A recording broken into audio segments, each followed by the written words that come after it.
All right. Hello, my name is Daniel, and today I'm going to be giving a no-nonsense guide to nutrition the way I understand it. Uh, I'm a college student who's studying statistics and data science, so I'm pretty good with numbers and looking through studies and things like that. And for me personally, a lot of the information regarding nutrition that I see online is very contradictory and oftentimes fairly illogical as well. So for me, I'm taking the research I've done and the way I practically apply it in my life and compiling it in an easily digestible manner for anybody who might be watching. If you want to kind of skip the theory bits that I'm going to be talking about, personally, I think a lot of the information is pretty cool, but not everybody is going to be as interested as I am. So I made a pretty solid write-up of what to do off to the side. It's in blue, highlighted in blue, and yeah, if you want to skip ahead and read, you can definitely do that. So I'm going to be starting off by talking about the general philosophy of nutrition and essentially how it's geared in a way for the companies to make money instead of the individual to feel healthier. So essentially, the general narrative I see in nutrition is that there are particular foods that are must-haves in your diet. That if I eat this much of X food every day, then I'll feel way better about myself. And for most people, that's not a really good approach because unless their body specifically, for some genetic reason, needs more of a particular nutrient than average, for the average person, nutrition ends up looking more like this long checklist that you want to check off every day. I had this much of this, this much of this, this much of this, and every food you eat has a different composition of nutrients. So it turns out that the foods only really matter when you look at them as a combination of things instead of an individual food. There are some foods that are definitely bad for you, but it's very hard to definitively say what foods are good for you. We can only say what foods check off your nutritional checkbox the fastest. And also, the number of calories you eat in a day is important and also, for most people, different than what they might believe it to be necessary. So a 2,000 calorie diet is good for somebody who is around my height and roughly 20 to 30 pounds lighter than I am. And if you're a girl, then usually the number of calories you'll need per day is going to be 200 to 300 calories lower because girls just have less muscle mass than men do. End of story. And also they tend to be shorter, which also contributes to a much lower overall body mass. And every cell in your body needs calories. So the smaller you are, the fewer calories you need. So I'm going to be showing off a really helpful calorie counter that I used to get my rough estimates for how much I should be eating. So let me reload because I was doing stuff earlier. Okay, so I'm 5'7" and a man, and I weigh around 190 pounds. So if I calculate, for me to lose weight at a reasonable, healthy rate, I should be eating around 1,800 calories a day. If I were at about my preferred weight, so somewhere near 165 pounds, then to maintain my weight, I'd have 2,000 calories a day. The 2,000 calorie a day diet is pretty much standardized around the average calorie needs of a guy who doesn't do much. But if I were to switch to female, then as you can see, that's 150 fewer calories a day less, all of a sudden, for the same height and weight. So women should mind what they eat a little bit more just because they need fewer calories to do well for themselves. So now, to actually balance the diet, so this is an article by Kaiser Permanente in a major healthcare provider in the United States. When I say healthcare, I don't just mean the insurance part, I also mean the actual doctor's part. So they are one of the few corporations with a vested interest in their patients actually being healthier, because they also usually give them healthcare. So in the long run, if people are paying for, or health insurance. So in the long run, if people are paying for their health insurance and they don't get sick, then the insurance company will make much more money that way. So here is a general breakdown of the macronutrient content for your calories. So 1 calorie of carbohydrates has 4 calories per gram, and you want around half of your daily calories to be from carbohydrates. I also want to point out that in the write-up on the side, I purposely do round in a few spots to make the numbers prettier and easier to remember. The small differences that I put in there for my own memory's sake don't end up mattering too much, and also these are not hard and fast rules. These are more guidelines for what you want to get on an average day. It's perfectly fine to have one day, even one day a week, where the breakdown is a little off. But when I explain later, you'll find that it's pretty intuitive to follow a similar pattern. So carbs, 4 calories per gram, you want about half. So in a 2,000 calorie diet, that ends up meaning if I have 1,000 calories divided by 4 grams, I get 250 grams. And then also with carbohydrates in particular, an important thing to keep in mind is how quickly your body metabolizes those carbohydrates. Because if they are metabolized too quickly, that causes a big spike in your blood sugar, and then when that blood sugar drops, you get really hungry again. And that's called and the rate of metabolization is measured by this thing called the glycemic index.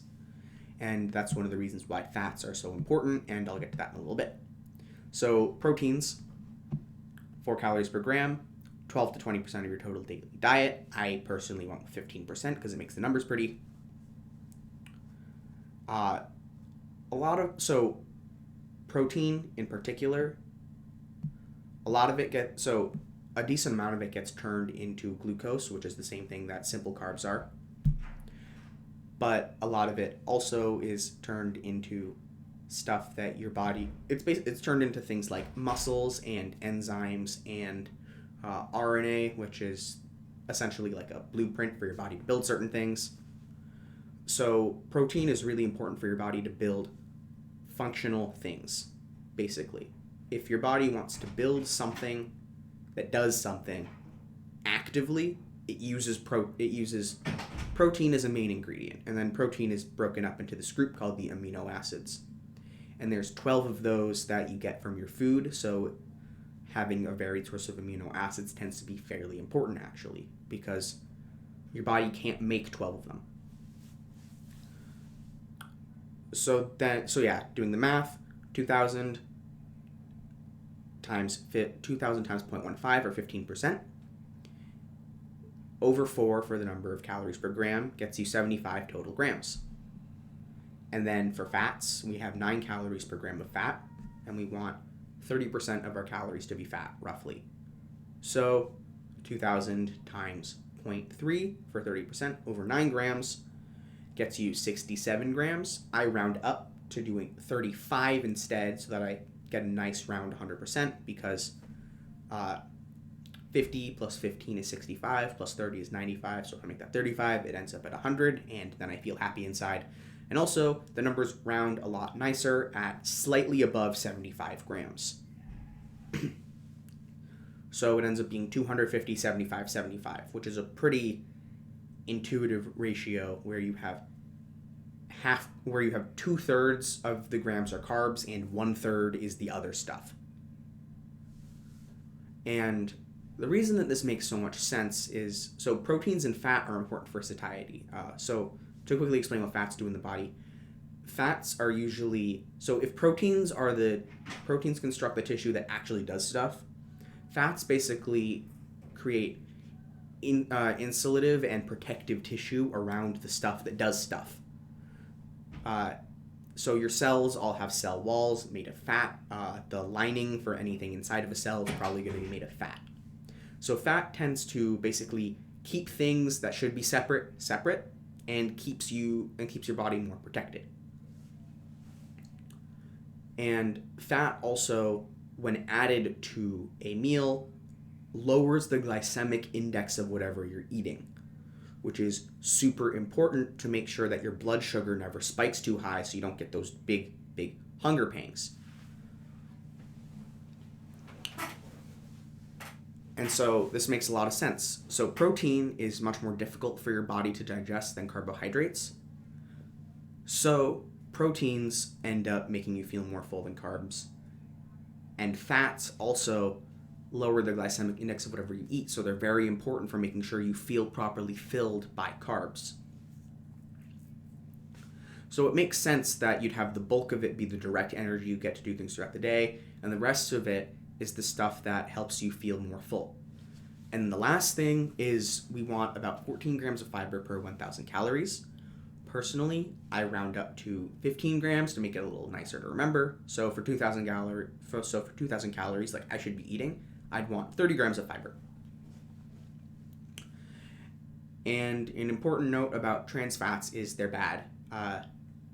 They're just objectively bad. There's not a single study that even manages to somehow prove that they're good for you.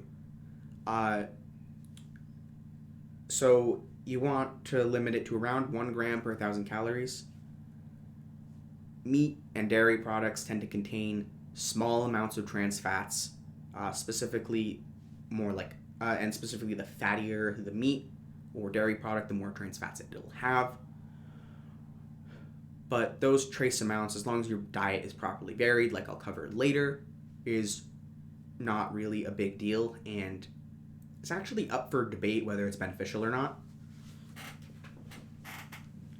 And so if you want to translate these numbers into something that fits your caloric needs a little better, what you do is okay, so let's go back to the calorie counter real quick. And let's just say, okay, so let's say that I'm a girl who's 5'3" and more like 130 pounds. So let's say to maintain my current weight, I'd want 1,600 calories. Well, then what you do is very simply, I cover this down here. So let's say 1,600 is our X. So we do X over 2,000. So 1,600 over 2,000, which is around 0.8, I think. And then you multiply each of the numbers here. So 250 by 0.8, 75 by 0.8, 75 by 0.8, and 30 by 0.8. And that's how many grams of each thing you should be eating per day. It's just scaling it up or down as a ratio. It's not super hard to do, and you can do it really easily with a calculator. And then, so now I'm going to be talking about a little bit of the logic behind a lot of the sort of fad diets you end up seeing. So basically, at least the traditional American diet is very, very high in carbohydrates. Like very high in carbohydrates compared to the other macronutrients. And a lot of the diets that you'll end up seeing, so I've heard of the carnivore diet where you basically only eat meat, or the ketogenic diet, which is something I tried once for a while with mild success, where you pretty much only eat fat, or the paleo diet where you don't eat any processed food. They all get at a little bit of the overall picture, but they focus too much on individual things. So for many people who are overweight, their main problem is they're eating too many extremely calorie-dense, carb-loaded foods. So think like bread or pasta. And many fried foods also end up falling in this category as well. And so what ends up being the problem, and so why these diets end up looking like they work, is just that they're a significant improvement over the extremely low bar of health that's already been set by the diet before. Each one is only really part of a whole, and if you're not eating a good spread of foods over the course of your day, then you can end up with some pretty serious micronutrient deficiencies. If you're not getting enough of your micronutrients, then a lot of important but not as noticeable functions of your body tend to get thrown out of whack, and then you can be very sad. Sometimes micronutrient deficiencies will literally make you depressed. In fact, it's been shown that people with depression naturally produce, or naturally, so their iron levels are, I think, naturally lower than people without depression, and so they want to include a little bit more iron in their diet, which isn't hard. Iron's a trace mineral, so you can get a lot of it pretty quickly. So now moving on to the micronutrients. So I'm going to be using this article from Healthline, and we're just going to go through. So basically, there are 26 micronutrients. It's a lot of them. I certainly can't keep track of all of those in my head. And there's 4 groups. So there's the water-soluble ones, which are here. And then there's the fat-soluble ones, which are here. And then you have macrominerals, so the minerals you want more of, and they're all things that you can find on the periodic table, which are here. And then the trace minerals, which are over here. So trace minerals you need very small amounts of, so usually even half a serving of the food that contains them might end up being enough. Now, for me personally, it's really hard to keep track of all of them and their different daily values. It's just way too much information to keep stored in my head. So what I do instead is I put them in basically these sort of major food groups, sort of like what you'd see on the food pyramid. But instead of thinking of the food pyramid as sort of like a hierarchy of how much of something that you should eat, by the way, the food pyramid is completely false and you should ignore its advice. Instead, what I do is I say, okay, each of these groups, I should be able to check off each one throughout my day. So one thing that's meat or eggs, one thing that's fish or shellfish, so fruits and vegetables, you're probably going to want more than one serving of those per day to get the necessary amount of fiber. Something like one or 2 servings every time you eat something, or eat a substantive meal. Nuts, if you can eat them. Also, if you have allergies, there are alternate sources for everything, so it's not a big deal. So if you have allergies, just think I need to eat a little bit more from each group instead of to compensate for the group that you eliminate. Like my sister has a really bad nut allergy, so she wouldn't be able to use nuts on this list. But a lot of the stuff you can find in nuts, you can find in dairy, fish and shellfish, and meat, so it's okay. So there are some really important notes about whole grains and salt, just to clear up some very potent misinformation that people have been getting for a long time, myself included. So whole grains, the reason it's important for whole grains in particular are the ones you should be emphasizing and not processed ones are processed. So when grains are processed, the tough outside exterior of the grain is removed, but that tough part is where most of the fiber and micronutrients actually are, as well as the protein and fat. So if you strip the outside of the grain to make it easier to process and also often taste better because the starchy carbohydrates are going to be on the inside to create something like bread or pasta, then you end up losing a lot of the nutritional value along the way. Whole grains are also, almost no matter what you do, except for certain exceptions, like oats and whole barley are the 2 that come to mind, so they end up being very starchy, very carbohydrate loaded, even when they're not processed. So whole grains tend to be very heavy in carbs and low in the other macronutrients, and they also don't have as high a concentration of micronutrients as most other foods. The main three exceptions to the grain rule that I like to think of are oats, hulled barley. If you find pearled barley, that means it's been processed much more, so it loses a lot of its nutritional benefits. And quinoa, while technically not a grain, is often thought of one. Quinoa in particular is the only plant-based source that by itself has all 12 essential amino acids. That's the protein stuff I was talking about before. So quinoa is actually pretty nice to include in your diet. For me personally, eating a lot of it gives me serious indigestion, so I kind of avoid it, but if it works for you, it works for you. Also, salt. The American Heart Association's recommended daily limit on sodium is just completely false. It doesn't make sense because the daily value of table salt is sodium chloride. Those are the two minerals that make up salt. Now, obviously, the daily value of chloride will be closely tied to the daily value of sodium because you get it from salt.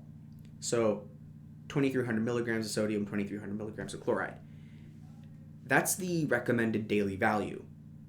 The American Heart Association sets their recommended limit for a heart-healthy diet at the daily value. So they're telling you to eat less than the daily value, which doesn't make sense. Especially since, everything in the micronutrients list is something that when you eat it in excess, your body can process it just fine, and it'll go out when you urinate. So it's really not a big deal at all to have an excess of salt. You could literally eat 3 times the recommended daily value and suffer no ill effects. You just have to drink some more water than you're used to. And also, salt is actually really important for water retention. So if you're not getting enough sodium and chloride, then you will end up dehydrated. Having enough sodium is extremely important to maintain proper water levels in your body and keeping you from getting dehydrated. And I don't think and also the last really important misconception that isn't on the list, I forgot to write down, is for vitamin D, yes, you can get it from food, but the most effective source of vitamin D is sunlight. Literally go outside. It's not that difficult. If you take 15 to 30 minutes to just expose your skin to sunlight, direct sunlight every day, then you'll produce generally enough vitamin D and your body will thank you. Sunlight also has some other really cool benefits, including raising your serotonin levels through your pineal gland, which is light sensitive, and some other cool stuff. Also, vitamin K. This is one I particularly read up on because I was curious when I was doing keto stuff about how healthy different fats were. Vitamin K is something that you can get from many plant sources, but there's 2 types of vitamin K, vitamin K1 and vitamin K2. Vitamin K1 is essentially plant sourced, and vitamin K2 is animal fat sourced. Vitamin K is really important to the health of your bones. It has a lot to do with bone marrow and blood flow through your bones.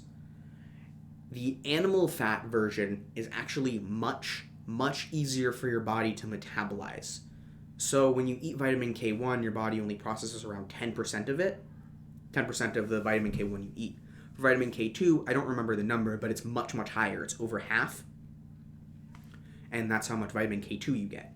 So including a little bit of, cooking oils like butter really isn't a big deal in the long run. Butter is also a really, really potent source of pure fat. So it's pretty nutritionally sound, and